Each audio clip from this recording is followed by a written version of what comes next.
बोलते हो, है ना? और क्या बात, सेल है ना? सेल क्या होता?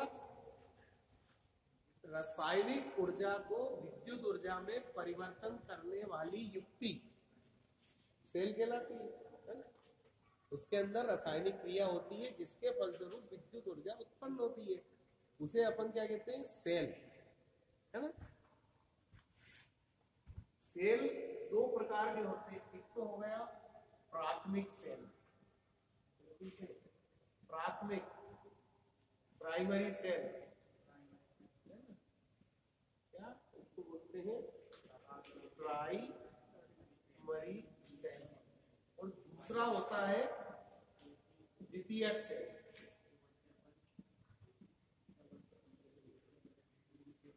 द्वितीयक सेल, है ना?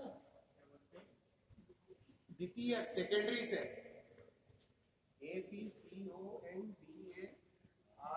Secondary cell.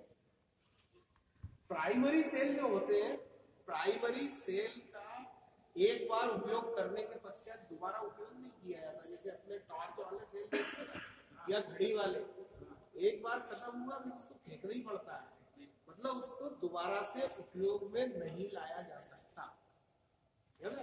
मतलब इसका एक तो दोनों के अंतर प्राथमिक सेल, प्राथमिक सेल, है ना? और यहाँ पे द्वितीयक सेल।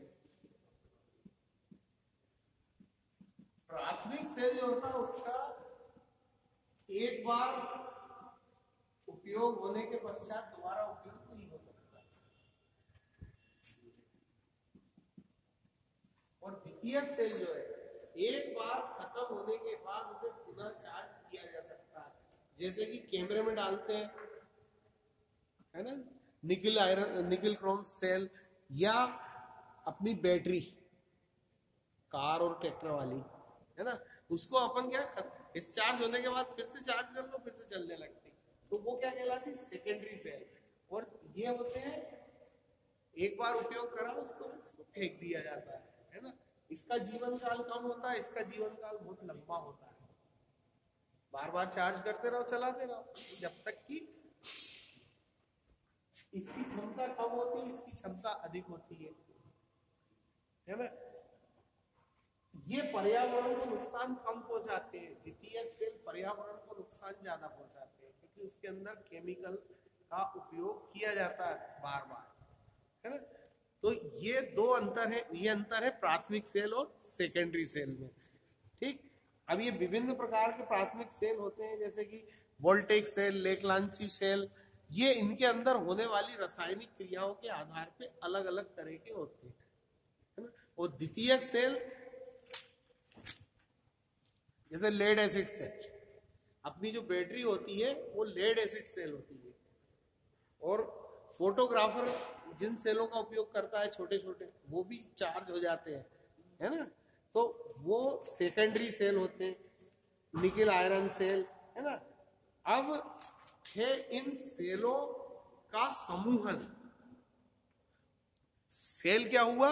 एक अवयव, है ना? और एक से ज्यादा सेल अगर कहीं उपयोग किए जाते हैं तो फिर वो क्या कहलाता है? समूह बैटरी।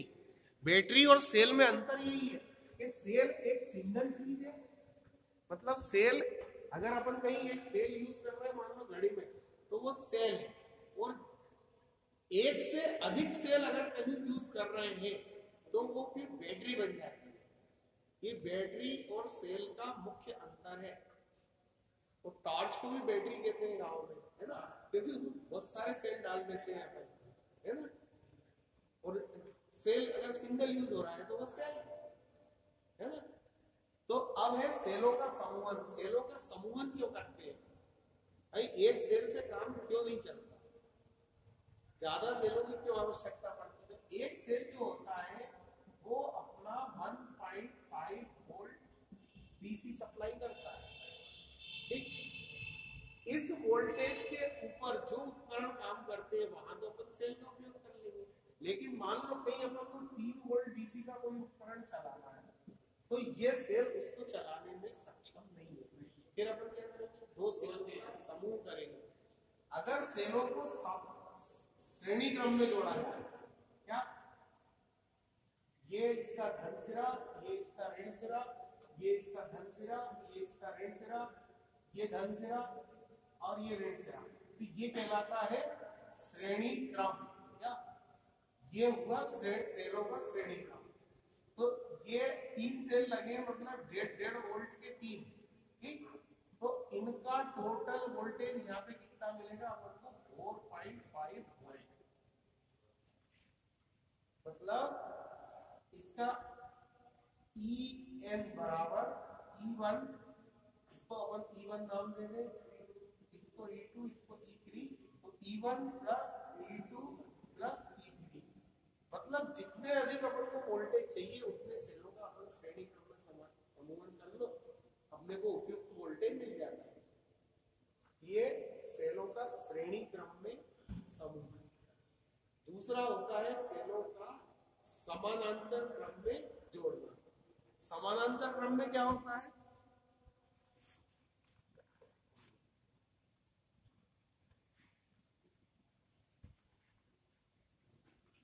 समानांतर मतलब एक समानांतर क्रम मतलब तारों के धन सिरे एक जगह इस तरह से, ये धन सिरा, ये ऋण सिरा, ये धन सिरा, ये ऋण सिरा, ठीक, ये इस तरह से।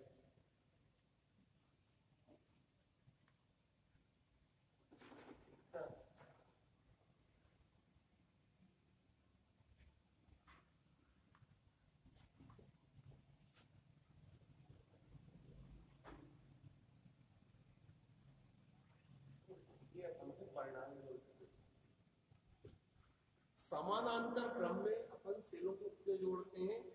अगर अपन को बहुत अधिक समय तक एक ही वोल्टेज की स्थिर धारा की आवश्यकता, 1.5 वोल्ट सप्लाई करता है ना, 1.5 वोल्ट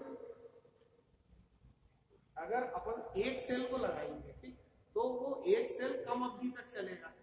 और अगर उसकी जगह 2, 3, 4 सेल लगा देंगे तो उसकी लाइफ बढ़ जाएगी, उस उपकरण की, मतलब बिजली उन सेलों की। तो अगर अपन को 1.5 वोल्ट की धारा है और अपन को बहुत लंबे समय तक चाहिए, तो फिर अपन सेलों का समानांतर समूहन करते हैं ताकि अधिक समय तक अपन को धारा प्राप्त हो सके। इसमें करते हैं वोल्टेज बढ़ाने के लिए अधिक वोल्टेज, 1.5 वोल्ट से अधिक अगर अपन को चाहिए तो सेलों को श्रेणी क्रम में जोड़ते हैं। और अगर अपन को एक ही वोल्टेज, कोई भी वोल्टेज हो, अगर उसको बहुत अधिक समय तक अपन को प्राप्त करना है तो फिर उनको समानांतर क्रम में जोड़ते हैं। अब ये तो क्या हुआ, ये 1.5 वोल्ट सप्लाई करेगा, ठीक है ना, लेकिन अपन को 3 वोल्ट चाहिए, तब क्या करेंगे? बहुत अधिक समय तक नहीं, तो अपन 2 सेल जोड़ लेंगे भाई, इनका मिश्रित समूहन करते हैं। क्या ये प्लस, ये माइनस, ये प्लस, ये माइनस, है ना, उसके बाद में इस तरह से हो गया।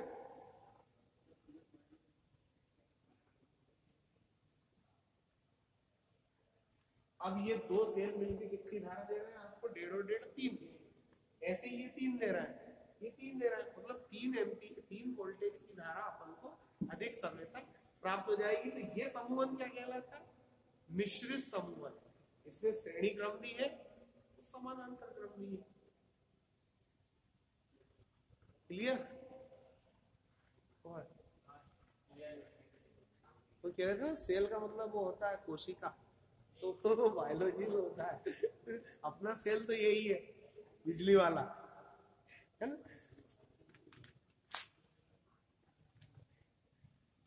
अब है बैटरी की क्षमता। बैटरी की क्षमता, कई सेलों को मिला के बैटरी बनती है, ठीक। तो बैटरी की जो क्षमता है ना, बैटरी क्या होती है? सेलों का समूह, है ना,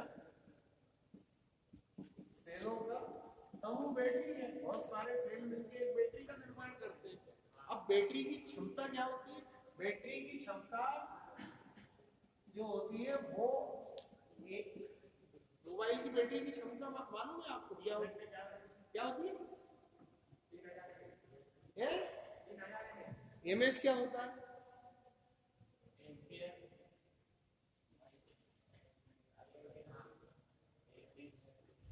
हाँ एमएच क्या होता है बताओ ना आप। वो तो फटाक से बता दोगे कि यार ये मोबाइल की इतनी वो एमएच है और इसमें इतनी एमएच है और इसमें इतनी जीबी है, तो वो एमएच क्या होता है? किसी ने सोचा कभी कि ये एमएच पे? मैं सोचू तो सही कि एमएच होता क्या है?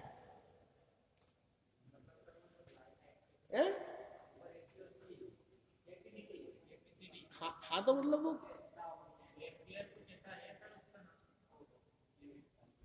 बैटरी की क्षमता को बोलते हैं ampere hour. Ampere hour current की इकाई मैंने बताई थी एम्पियर, है ना? और आवर का मतलब होता है घंटा। ठीक, मतलब किसी विशेष करंट को कितने घंटे तक कोई बैटरी सप्लाई कर सकती है। फुल चार्ज होने के बाद कोई बैटरी किस एम्पियर के करंट को कितनी देर तक सप्लाई कर सकती है, वो एम्पियर आवर कहलाता है। अब आपका जो मोबाइल होता है वो होता है छोटा सा, वो एम्पियर में करंट नहीं लेता क्या, तो अपन उसको क्या लिखते हैं? MH, milliampere. क्या वो बहुत थोड़ा सा करंट लेता है, इसलिए उसको मिली एम्पियर आवर बोलते हैं। मिली मतलब किसी एम्पियर का कौन सा भाग? सोमा, है ना? तो ये होती है बैटरी की क्षमता।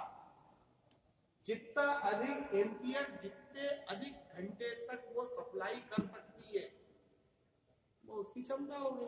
अब अपन को जैसा कार्य है उस हिसाब से अपन एम्पियर आवर या एमएच वाला मोबाइल आप लेते हो, ये है ना। बैटरी चार्जिंग के प्रकार क्या हो रहा है? थोड़ी गहन चर्चा चल रही है तो बहुत दिन में मिले हैं। हाँ मतलब वो जब से लगे हैं तो मतलब वो गई हो गई पूरी। चलो बाद में लंच बात तुम मिल लेना। बैटरी की चार्जिंग देखो, अपन भी चुप हो जा रहे हैं। तुम दोनों बहुत रामायण पढ़ते हो, तुम कल से अलग अलग बैठा करो। हमेशा वो किताब की जगह उस तरफ मुंह रहता है तुम्हारा। चश्मे का फोकस किताब पे रख लिया मेरे भाई, या इधर रख लिया वाकई। हाँ मतलब वो बाकी उसके दो जैसे ही करा करते हैं। आज काई की सब्जी खाई तूने और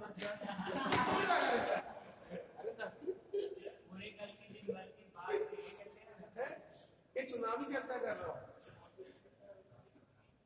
ना। अनुराग इधर तो जरा अपन को 4.5 एम्पियर चाहिए, वो वोल्ट 4.5 वोल्ट का करंट चाहिए। ठीक, जरा सेलों का समूहन करके तो पता कैसे हो। आजा उठिया, नी पल्ले पड़ी नहीं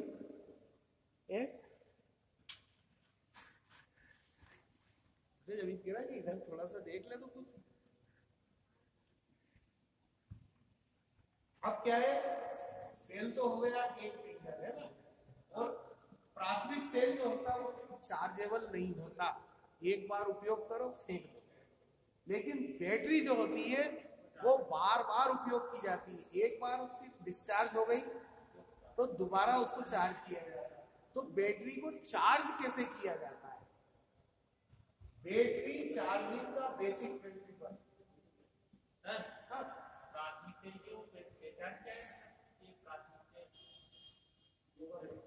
पहली पहचान तो ये कि चार्जेबल नहीं है, ठीक है।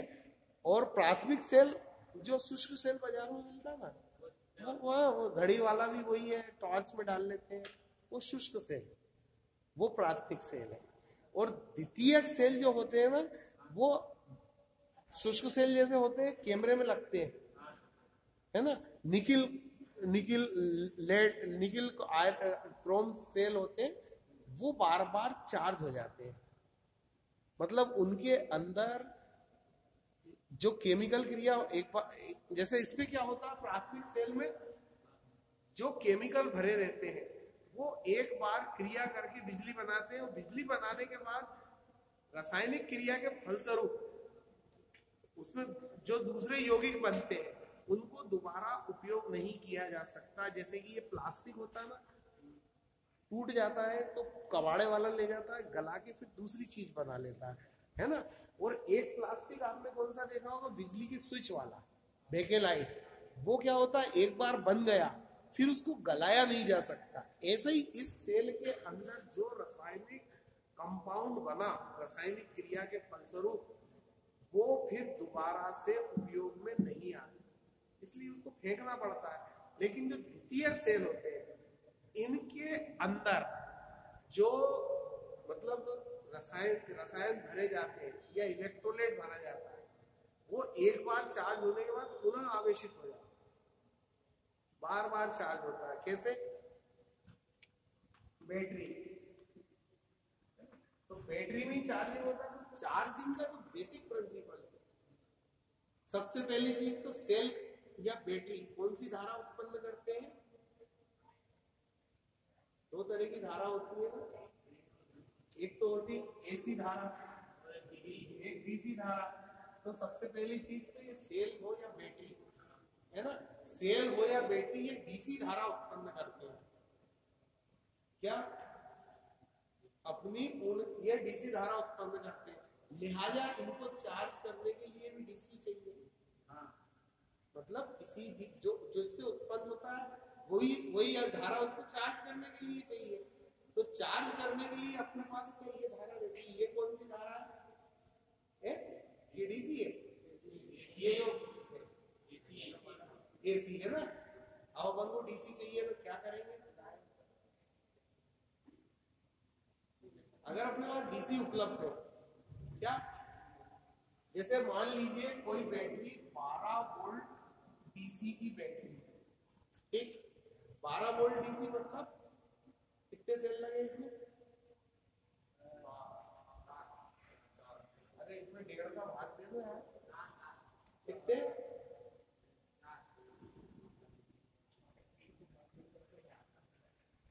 4 नहीं, 4 दूनी 8 लगे।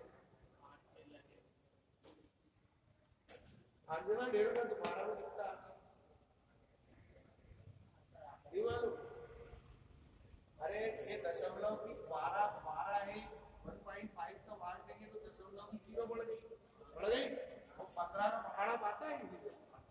पर कितना 15 120, मतलब 8 सेल लगेंगे इसमें, ठीक है ना। तो मान लीजिए कोई 12 वोल्ट की बैटरी है, अब इसको अपन को चार्ज करना है, तो बैटरी कौन सी डीसी धारा लेती है। अगर अपने पास 12 वोल्ट या डीसी धारा का स्रोत उपलब्ध है तो क्या करेंगे अपन, डायरेक्ट बैटरी के अंदर दो सिरे होते हैं या सेल में भी, ठीक। तो मान लीजिए ये कोई बैटरी है जो कि 12 वोल्ट है, इसके अंदर है 8 सेल, क्या ठीक है ना। अभी तो ये 12 वोल्ट की होगी, ये श्रेणी क्रम में जुड़े हैं। एक सिरा इसका निकलेगा, ये सिरा कहलाएगा धन, और दूसरा सिरा जो होगा ये होगा ऋण, ठीक। अब ये बैटरी चार्ज अवस्था में जो करंट दे रही, ये हो गई डिस्चार्ज, ठीक। अब अपन को पुनः चार्ज करना है, तो पुनः चार्ज करने के दो ऑप्शन है, या तो आपके पास 12 वोल्ट डीसी का स्रोत उपलब्ध हो, ऐसा कोई स्रोत हो तो 12 वोल्ट डीसी दे रहा हो, तो आप इसके धन से और ऋण सिरे पे वो 12 वोल्ट डीसी का जो स्रोत है उसके धन ऋण सिरे को जोड़ दो, है ना। तो ये चार्ज होने लगेगी, है ना, चार्ज होने लगेगी। लेकिन आपके पास तो एसी है, उपलब्ध नहीं रहती, तो उसके लिए क्या करते हैं, जो बैटरी चार्जर होता है ना, जो दुकान पे अपन जाते हैं यार चार्ज कर देना, वो भी क्या करता है, उस चार्जर में क्या होता है, सबसे पहले अपने पास उपलब्ध है 250 वोल्ट ये मान लीजिए अपने पास ये धारा का स्रोत उपलब्ध है 250 वोल्ट एसी, मतलब यहाँ पे जो धारा आ रही है वो 250 वोल्ट की धारा है, ये है ना 250 वोल्ट है ना। तो बढ़िया है, यहाँ मन नहीं लगे तो बाहर चले जाओ, डिस्टर्ब तो मत करो, बाहर करो कोई दिक्कत नहीं, 250 ठीक। अब अपन को चार्ज तो 12 वोल्ट की बैटरी से करना है, तो इसको 12 वोल्ट में बदलना, तो सबसे पहला काम क्या करते, एक ट्रांसफार्मर इसके साथ जोड़ते हैं। ट्रांसफार्मर कौन सा, वही डीपी जो खेत पे रखी दिया करे, वो भी ट्रांसफार्मर हो जाता है, वो भी वोल्टेज को कम या ज्यादा करता है। तो सबसे पहले इसके सिरे पे अपन ने इसको एक ट्रांसफार्मर से संयोजित कर दिया। ट्रांसफार्मर का साइन ये होता है, मतलब बीच में कोर, अगल बगल वाइंडिंग, ठीक। तो ये क्या करेगा, ये ट्रांसफार्मर 250 वोल्ट को 12 वोल्ट एसी में परिवर्तित कर देगा, मतलब ये हो गया स्टेप डाउन ट्रांसफार्मर, मतलब वोल्टेज कम करना है, ठीक ठीक। अब ये क्या हो गया, इस सिरे पे अपने को 250 वोल्ट एसी मिली, ठीक, और इधर अपन को मिल गई 12 वोल्ट एसी। इस 250 वोल्ट को 12 वोल्ट पे अपन ने ट्रांसफार्मर की सहायता से बदल दिया। ट्रांसफार्मर वोल्टेज को कम या ज्यादा रखने वाला उपकरण है, तो अपन ने वोल्टेज कम करने वाला स्टेप डाउन ट्रांसफार्मर या उपयोग करा। देखा होगा आपने, ये तो छोटे छोटे ट्रांसफार्मर लगे रहते हैं विद्युत उपकरणों में, तो ये 12 वोल्ट एसी अपन को मिल गई, लेकिन अपन को चाहिए तो 12 वोल्ट डीसी। एसी लगाएंगे तो चार्ज नहीं होगी अपनी। अब इसके लिए क्या करेंगे, आपने एक चीज सुनी होगी, रेक्टिफायर, मोबाइल का चार्जर से ना, वो भी रेक्टिफायर ही होता है। ऐसे होता है कि देखो मोबाइल आपका कितने वोल्ट पे काम करता है, 6 वोल्ट डीसी पे, अधिकांश 4 पे भी करते हैं, वो 5 पे भी करते हैं, वो अलग अलग, लेकिन सामान्यतः 6 वोल्ट डीसी पे काम करता है, ठीक। तो उसमें भी क्या होता है, आपके मोबाइल का चार्जर जब खराब हो जाए तो देखना, जैसे नया मत तोड़ना, उसमें भी यही होता है कि ये इसमें लगाते हैं अपन, इस बिजली में, ये है 250 वोल्ट की एसी, तो उसमें क्या करते हैं, मोबाइल चार्जर में भी यही होता है कि ये यहाँ पे 250 वोल्ट एसी आ रही है, ठीक। मोबाइल चार्जर में भी एक ट्रांसफार्मर लगा रहता है, छोटा सा, है ना। तो वो क्या करता है, 6 वोल्ट एसी बनाता है, मतलब 250 वोल्ट को कम करके 6 वोल्ट एसी करते हैं, ठीक। उसके बाद आपने डायोड का नाम सुना होगा, डायोड का या रेक्टिफायर का, है ना। तो डायोड क्या करता है, एसी करंट को डीसी करंट में बदलता है। डायोड दो उपकरण है, डायोड माने डाई माने 2, ओड मींस उसके इलेक्ट्रोड, उसमें 2 इलेक्ट्रोड रहते हैं जो एसी करंट को डीसी करंट में बदलते हैं, ठीक।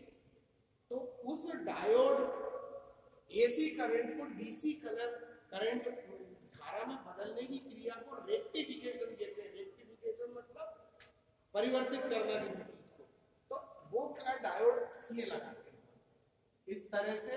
ये एक डायोड लगाया है ना, फिर इसको लिया, ये दूसरा डायोड लगाया, ठीक, इसको आगे लिया, और ये तीसरा डायोड है ना, और ये चौथा डायोड है ना। इनको इस तरह से ब्रिज फॉर्म, ये क्या कहलाता है, ब्रिज फॉर्म।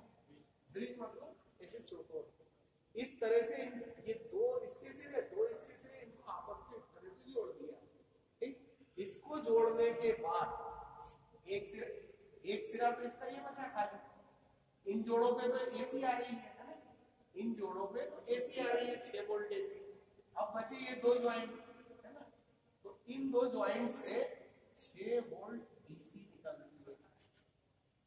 डायोड का कार्य एसी को धारा को डीसी में बदल रहा है, 6 वोल्ट डीसी मिल गई।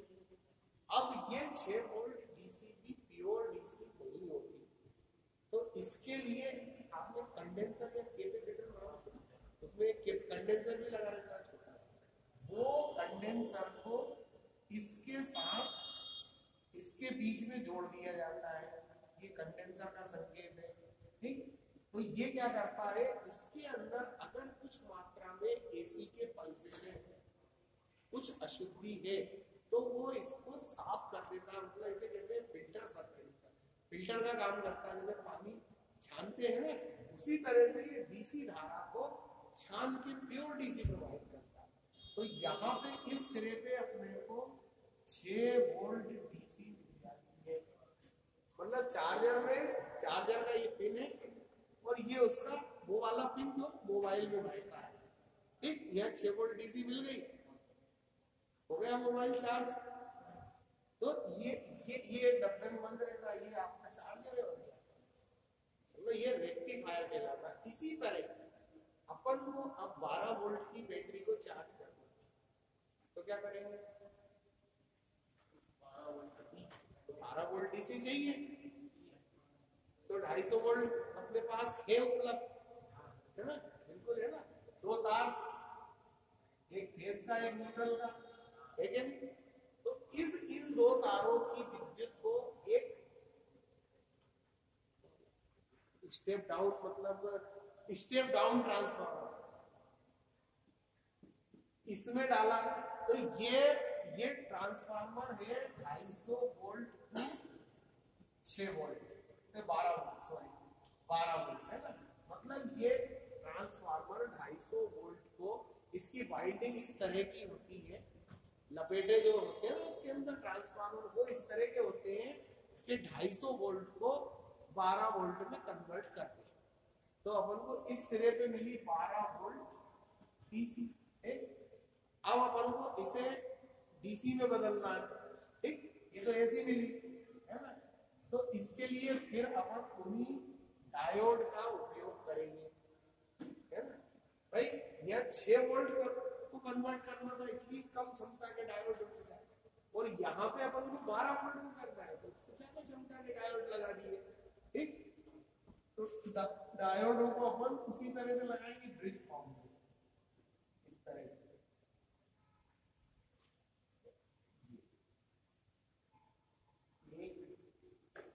ये डायोड का सिंबल है, सिंबल भी आते हैं आपके उसमें, ट्रांसफार्मर का सिंबल ये है, डायोड का सिंबल है,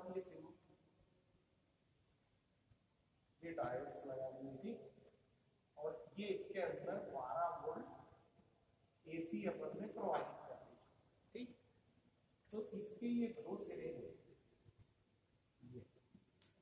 ये और यहाँ से आपको मिलेगी 12 वोल्ट डीसी, है ना। और जो उसकी अशुद्धियां हैं वो छान के कंडेंसर लगा के अपन ने फिल्टर कर दी। तो यहाँ पे अपन को शुद्ध 12 वोल्ट डीसी प्राप्त हो जाएगी, ठीक। अब इस 12 वोल्ट डीसी की जो सप्लाई है, इसको आप बैटरी के सिरों से जोड़ दो, एक को धन सिरे से, धन वाले को धन से, ऋण वाले को ऋण से। उपयुक्त समय, जितना समय, जब तक कि वो फुल चार्ज ना हो जाए तब तक सप्लाई चालू रहेगी। हो गई बैटरी चार्ज। तो यही होता है बैटरी चार्जर।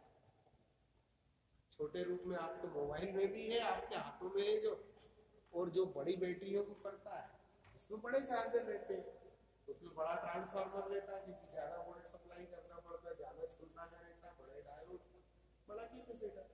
तो बैटरी वाला ही वही करता है, उसके पास जो डब्बा रहता है उसके अंदर यही घटित रहता है, यही वाला ट्रांसफार्मर, यही डायोड और यही सब कुछ जो डीसी निकलती लगा के रख देता है, रात भर रखी रहती है। और वो फिर क्या करता है, चार्जिंग को कैसे टेस्ट करते हैं? कोई है बैटरी से संबंधित आदमी? नहीं है, किसी के पास ट्रैक्टर नहीं है, तो वो चार्ज हो जाती बैटरी, डिस्चार्ज हो जाती, तो कैसे टेस्ट करते हैं कि चार्ज है कि डिस्चार्ज, कैसे पता करेंगे?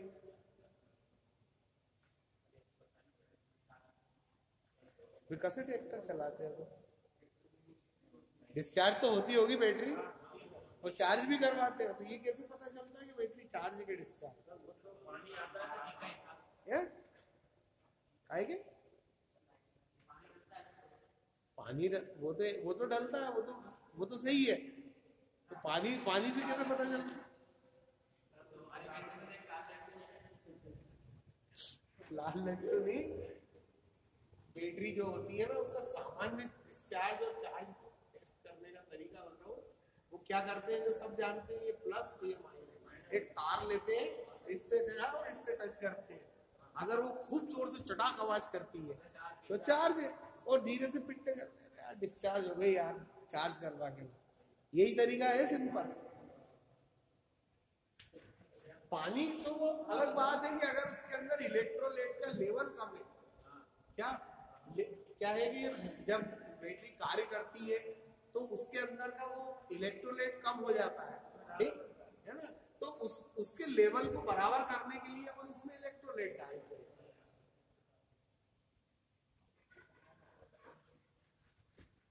लिखा बहुत कुछ है इसमें, बाकी चार्जर यही होता है सीधे सीधे शब्दों में। अब वो लिखा तो आप पढ़ते रहे ना, बाकी चार्जर वही होता है जो आपके मोबाइल में, वो भी चार्जर ही है। एसी को डीसी में बदलता है और डीसी से अपन बैटरी चार्ज करते हैं। अब वो चाहे मोबाइल की बैटरी हो, कार की बैटरी हो, ट्रैक्टर की बैटरी हो। नहीं, पावर बैंक एक अलग चीज है। हाँ, पावर बैंक भी हाँ एक तरह की वो बैटरी है, वो अजय है। हाँ, वो ज्यादा क्षमता की होती है। हाँ, एसी से चार्ज होता है, डीसी फिर अपन मोबाइल को चार्ज कर लेते हैं, है ना। कुछ नहीं है, एक पन्ना हो रहा है उसमें, है क्या। बाकी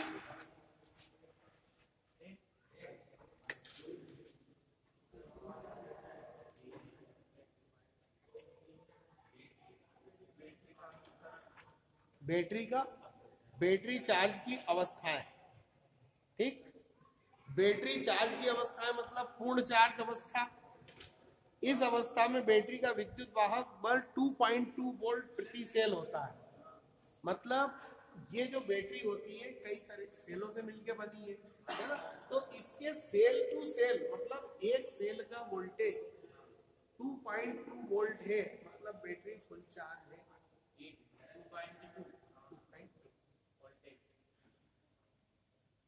ठीक, और अगर उससे कम आ रहा तो मतलब बैटरी डिस्चार्ज है ना।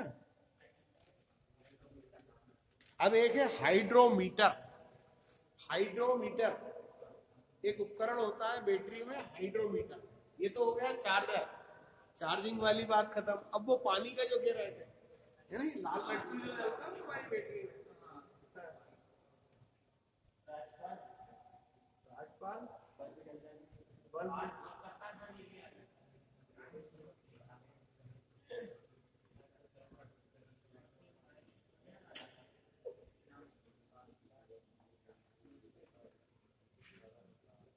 मतलब दुनिया भर में जितने भी तरह के चार्जर होते हैं वो इसी सिद्धांत पे कार्य करते हैं। हाँ, सब रेक्टिफायर ही होते हैं बेसिकली।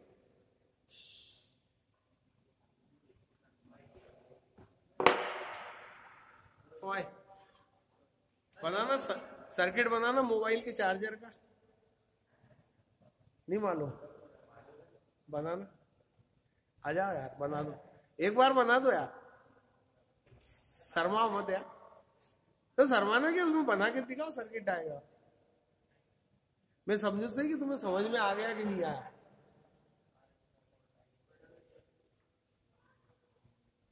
कहीं निकालो है, यहीं पे बना दे यार, इनको भी तो मालूम पड़ना चाहिए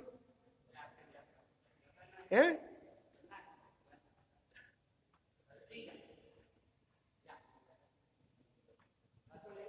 अपन को 10 वोल्ट डीसी का चार्जर बोलना, कैसे बनाएंगे, क्या करेंगे? हाँ, तो वही मैं कह रहा कि 2 मिनट हाथ तो सही यार, आ जाए। फोटो बंद कर दूं कैमरा? तो फिर शर्म काहे की आ रही?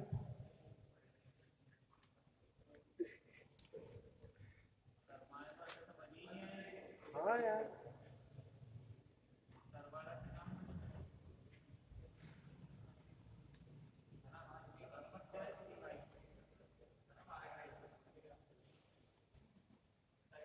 देखो अब होता है, आप बैटरी चार्जिंग के लिए जब ले जाते हो तो वो चार्जिंग करने वाला आदमी क्या देखता है सबसे पहले?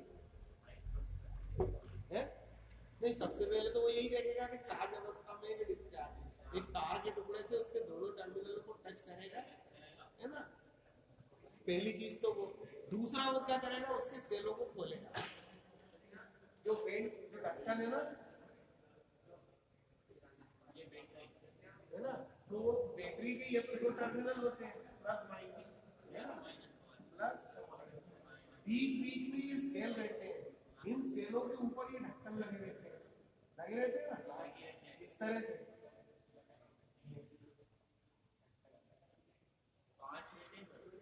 वो जितनी वोल्ट की बैटरी होगी उस हिसाब से, है ना, ये कितने वोल्ट की, 3 वोल्ट की मान लो, अपन को इससे मतलब नहीं, अपन को जो बेसिक है वो पता है। अब इसके अंदर भरा रहता है इलेक्ट्रोलाइट, इलेक्ट्रोलाइट अम्लीय प्रकार का अकार्बनिक विलयन, अम्लीय प्रकृति होती है इसकी, और ये होता है अकार्बनिक, कार्बनिक ही होता है। दो तरह के यौगिक होते हैं ना प्रकृति में, एक कार्बनिक एक अकार्बनिक। अरे थोड़ी देर हो, फिर उसके बाद बस आप पूछ लो, डीसी ज्यादा खतरनाक है, डीसी डीसी है, हाँ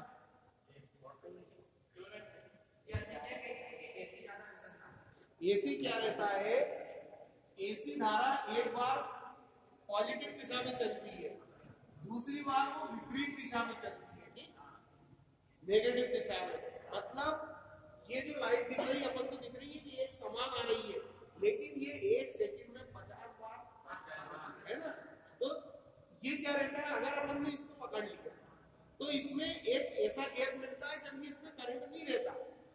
मान लीजिए ये 2 तार है ना, ये फेयर और ये न्यूट्रल, और एसी का मान लो अपन ने ये तार पकड़ लिया, है ना, तो पॉजिटिव अवस्था में इसमें करंट रहता है, दूसरी दिशा में जब करंट रहेगा तो इसमें एक क्षण ऐसा आता है इसमें करंट नहीं रहता, तो अपने पास चांद से हाथ छुड़ा देगा। इसीलिए आपको एसी का झटका लगता है, झंझनाहट लगती है, वो क्या है, ये करंट जो ऊपर नीचे होता है ना, उसकी वजह से लगती है, और आदमी अपन हाथ लगाया हटा लेते हैं, ठीक। लेकिन डीसी करंट जो होता है वो एक ही दिशा में बहता है, उसमें कोई ब्रेक नहीं है, क्या मतलब, वो अगर अपन ने पकड़ लिया तो उसने अपन को पकड़ लिया, फिर वो काम ही लगता है ना, इसलिए डीसी ज्यादा खतरनाक होता है। अब आप कहोगे मोबाइल का वो डीसी और ये सेल हम पकड़ लेते हैं, कुछ होता ही नहीं है, तो वो करंट होता है मात्र 1.5 वोल्ट का, है ना, बहुत कम करंट। ऐसा है मानव शरीर जो है वो 110 वोल्ट एसी तक आसानी से सहन कर सकता है। मतलब अगर अपने पास ये 220 की है ना, अगर ये 110 वोल्ट करंट एसी है, इसको आप पकड़ लोगे तो आपको करंट नहीं लगेगा, झटका नहीं लगेगा। अमेरिका के अंदर 110 वोल्ट एसी सप्लाई उपयोग की जाती है, क्योंकि वो मानव जीवन बहुत महत्वपूर्ण है, और अपने यहाँ तो नहीं मना के मर भी जाए कहीं फर्क नहीं पड़ा, इसलिए कहीं भी चल लो, तो अपने यहाँ 220 उपयोग की जाती है, वहाँ मानव जीवन को ज्यादा महत्वपूर्ण माना जाता है, इसलिए ऐसा वोल्टेज वहाँ पे उत्पादित किया जाता है जिससे कि मानव को क्षति ना हो। तो अपन में अगर कई उपकरण होते हैं उद्योगों में जो 110 वोल्ट एसी पे कार्य करते हैं, उनके तारों को आप नंगे तारों को हाथ से ट्विस्ट कर दो, आपको झटका नहीं लगेगा, मैंने किया है उसके साथ, आप पकड़ सकते हो, उसे झटका बिल्कुल नहीं लगता, हाँ बिल्कुल नहीं लगता झटका, आप दांत से छीन लो, है ना, तो 110 वोल्ट एसी तक आपको झटका नहीं लगेगा। इससे ऊपर के वोल्टेज फिर आपको झटका लगना शुरू होगा, और जितना अधिक वोल्टेज होगा उतना झटका खतरनाक होता जाएगा। ऐसे ही डीसी में होता है कि अपने पास ज्यादा से ज्यादा 1.5 वोल्ट 3 वोल्ट 4 वोल्ट इतना ही करंट रहता है, तो ये झटके नहीं लगते। लेकिन आपका वो स्कूटर या मोटरसाइकिल का स्पार्क प्लग है, कितने वोल्ट का होता है? 12 वोल्ट या 6 वोल्ट का होता है ना। 6 वोल्ट उसमें आप उसको पकड़ो, झटका लगता है शानदार। और बड़ी वाली बैटरी को पकड़ लो तो और मजा आता है ना। तो इसलिए है ना, आप छोटे उपकरण उपयोग करते हो, इसलिए आपको लगता है कि डीसी बहुत सुरक्षित है, लेकिन डीसी ज्यादा हानिकारक है बनस्पत एसी के। एसी 110 तक हानिकारक नहीं है, लेकिन 110 के बाद, और डीसी तो आपकी 6 वोल्ट से हानिकारक शुरू कर देगी। ये ट्रेन जो चलती है ये डीसी से ही चलती है ना। कहाँ थे अपन यार, बीच में कहाँ? गाड़ी का के लिए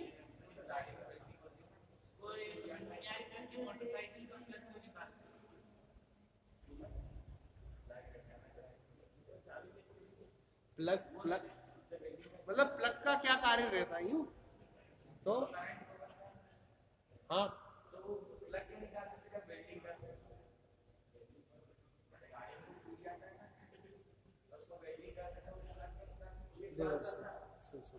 सुन क्या है, वेल्डिंग जब करते हैं ना गाड़ी के ऊपर, तो गाड़ी के अंदर क्या करता है वेल्डर, एक गाड़ी की बॉडी से एक इलेक्ट्रोड, वेल्डिंग मशीन के 2 इलेक्ट्रोड रहते हैं, एक उसके हाथ में रहता है और एक नीचे वाला रहता है। तो उसका एक सिरा गाड़ी की बॉडी से टच कर देता है और दूसरे को उसको टच करके वोल्टेज का वो वेल्डिंग करता है। क्या होता है इसका मतलब, पूरी गाड़ी के अंदर विद्युत प्रवाहित होती है। ठीक ठीक। और ये प्लग जो होता है ना, ये इसके अंदर एक बहुत पतला सा महीन तंतु होता है अंदर। क्या? तो जब वेल्डिंग करते हैं तो उसमें से धारा प्रवाहित पूरी गाड़ी में होती है, मतलब प्लग में भी होगी, तो वो तंतु क्या होता है, शार्ट हो जाता है। इसलिए उसको निकाल के रख देते, बाद में लगा लेते हैं। जैसे कि अगर ये 250 वोल्ट की ट्यूब लाइट है, अगर इसके अंदर 500 वोल्ट का करंट डाला जाए तो जल्द बन जाएगी। तो इसीलिए वो वेल्डिंग जो करंट होता है वो ज्यादा होता है गाड़ी के 6 वोल्ट करंट की अपेक्षा, तो वो उसको निकाल दिया जाए। जैसे तेज वोल्टेज जाए तो मोटर बदली जाएगी नहीं अपनी, तो वो जो सेम कर सकती है उतना ही वोल्टेज मिले तो ठीक रहता है। तो क्या ये इसके अंदर भरा रहता है इलेक्ट्रोलाइट, ये होता है अम्लीय प्रकृति का पदार्थ। 3 प्रकृति के रहते हैं, एक अम्लीय प्रकृति रहती है पदार्थ की, दूसरी क्षारीय और तीसरी न्यूट्रल। अम्लीय प्रकृति, तो ये जो विलयन भरा रहता है इसकी प्रकृति अम्लीय होती है, मतलब एसिडिक। क्या? एसिडिक। और ये अकार्बनिक विलयन होता है। पदार्थ 2 होते हैं, एक कार्बनिक दूसरे अकार्बनिक। कार्बनिक कौन से होते हैं? नहीं मालूम? कार्बनिक पदार्थ कौन से होते हैं? मिले?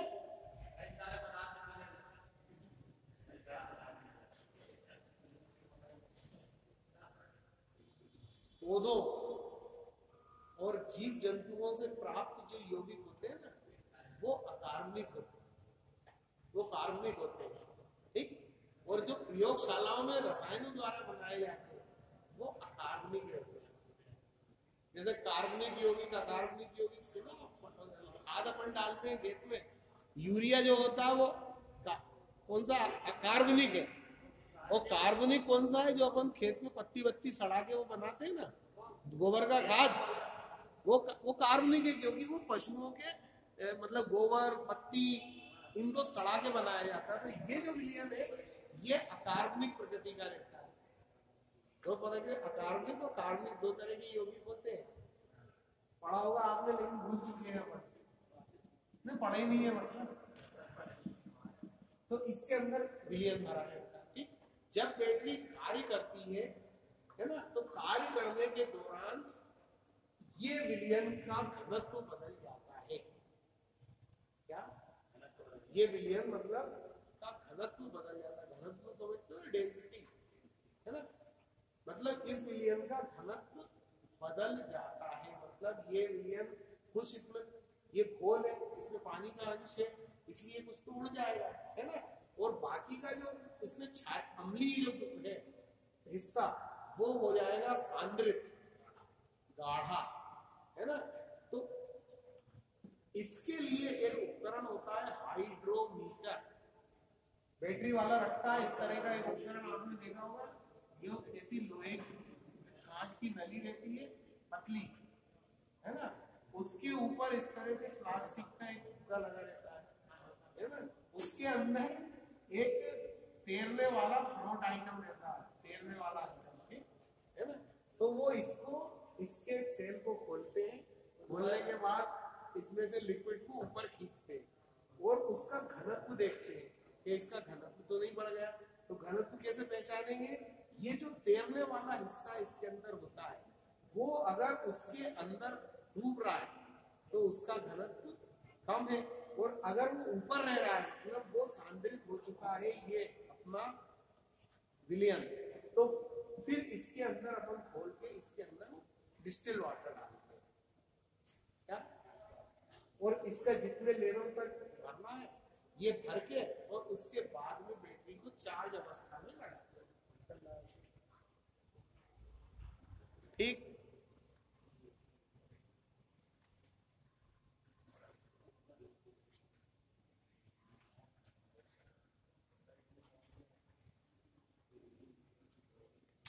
अब है बैटरी का अनुरक्षण। अनुरक्षण का मतलब क्या होता है? मेंटेनेंस। हाँ, कहते हैं ना गाड़ी का मेंटेनेंस खराब है यार तेरा, तो मेंटेनेंस मतलब उसकी देखभाल, है ना, ताकि वो सही समय तक और लंबे समय तक सही रूप से कार्य करे, वो कहलाता है किसी भी चीज का अनुरक्षण। इसलिए बैटरी का भी अनुरक्षण करना आवश्यक होता है कि ये लंबे समय तक अपन को सर्विस दे, है ना, और अच्छी सर्विस दे। अन्यथा क्या होगा, अगर अपन इसका मेंटेनेंस नहीं करेंगे जल्दी खराब हो जाएगी, फेंकना पड़ेगा, दूसरी लाना पड़ेगा। तो सबसे पहला अनुरक्षण क्या है इसका? सबसे पहला अनुरक्षण तो ये है कि बैटरी को जितना हो सके उतना काम में लेना चाहिए। गाड़ी को भी अगर आप चलाते रहोगे तो वो बहुत अच्छी चलेगी, और अगर रख दी तो उसमें कहीं बेरिंग जाम हो गया, कहीं ऑयल गाढ़ा हो गया, कहीं एवरेज कम दे रही है, 50 बीमारियां खड़ी होगी और चलती रहेगी। ऐसे ही अपना शरीर अगर चलते रहो तो ठीक है, और लेट गए तो यार आलस आता है, अरे यार है ना, तो भाई नहीं आता, आता हो गए, सोचनी पड़े।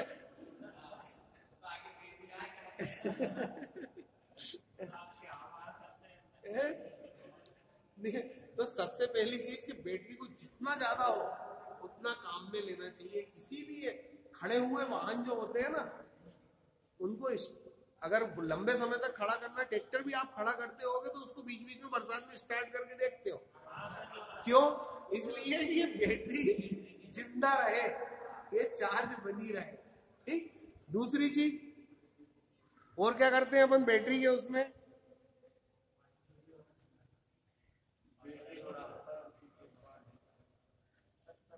ठीक, दूसरा कम वोल्टेज पे उसको चार्ज नहीं करना चाहिए।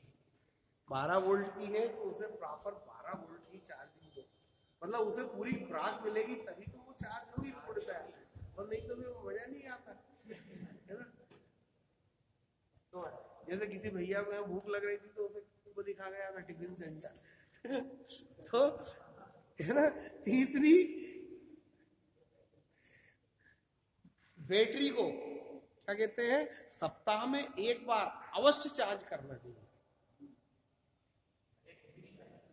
नहीं, आप गाड़ी चलाते रहोगे तो वो तो अपने आप चार्ज होती रहती है, लेकिन अगर मान लो गाड़ी खड़ी है या जिस उपकरण में लगी है वो उपकरण कार्य में नहीं ले रहा है, तो कम से कम सप्ताह में एक बार तो उसे चार्ज करना ही चाहिए। और चल रही है तब तो वो अपने आप चार्ज होती रहती है, फिर तो कोई दिक्कत नहीं है ना। चौथा है इसमें दूसरा, इसके अंदर इलेक्ट्रोलाइट का जो लेवल है वो समय समय पर चेक करते रहना चाहिए।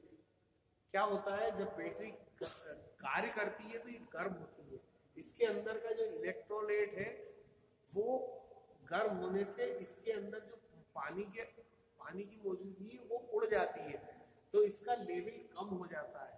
लिहाजा क्या रहता है, इसके अंदर रहती है प्लेट है, ठीक, ये प्लेटें इस तरह की रहती हैं। तो ये प्लेटें क्या है, इसके अंदर जो मतलब अच्छी तरह से डूबी रहेगी तो बैटरी अच्छा कार्य करेगी। अब ये क्या घट के मान लो इसका स्तर नीचे आ गया तो आपकी मतलब ये ऊपर का खत्म हो गया, लेवल हो गया अपना इतना, तो ये प्लेटें क्या आधी से भी कम डूबी हुई है, तो ये पूरा वोल्टेज नहीं बनाएगी है। तो इसका पूरा वोल्टेज सही बनाए इसके लिए इसका लेवल जो है वो चेक करते रहना चाहिए और समय समय पर इसमें इलेक्ट्रोलाइट डालते रहना चाहिए, करते हैं ना अपन कि लेवल कम हो। और दूसरा, इसके अंदर जब पानी डालते हैं तो वो पानी जो होता है साधारण पानी नहीं डालना चाहिए। क्या होता है साधारण पानी डालने से, क्या होता है, साधारण पानी के अंदर नल, ट्यूबवेल, कुआं, बावड़ी का जो पानी होता है इसके अंदर भूमि से लवण, बहुत से लवण मिल जाते हैं। जमीन के अंदर तो सभी कुछ है, लोहा भी है, नमक भी है, पानी, सब कुछ है। तो ये जमीन में से जब निकलता है तो इसमें बहुत सारे लवण रहते हैं। तो वो लवण क्या होता है कि बैटरी की प्लेटों से रिएक्शन कर लेते हैं अगर अपन ने वो डाल दिया। जैसे ये जिंक की प्लेट है, ठीक है ना, तो ये जिंक की प्लेट से क्रिया करके दूसरे यौगिक बना लेते हैं, तो उनकी परत इस बैटरी के ऊपर चढ़ जाएगी। जैसे आपने देखा होगा कि उसमें पानी के बर्तनों में अगर अपन उपयोग करते रहो तो एक सफेद सफेद परत जम जाती है ना, तो वो परत जम जाएगी। परत जमने से क्या होगा, इसका संपर्क इलेक्ट्रोलाइट से खत्म हो जाएगा, बीच में पर्दा आ जाएगा ना, सफेद सफेद आ जाते हैं। तो वो क्यों आता है, क्योंकि लवण और मिनरल युक्त जल रहता है जमीन का, वो इसके ऊपर जम जाता है। तो अगर इस पे जम जाएगी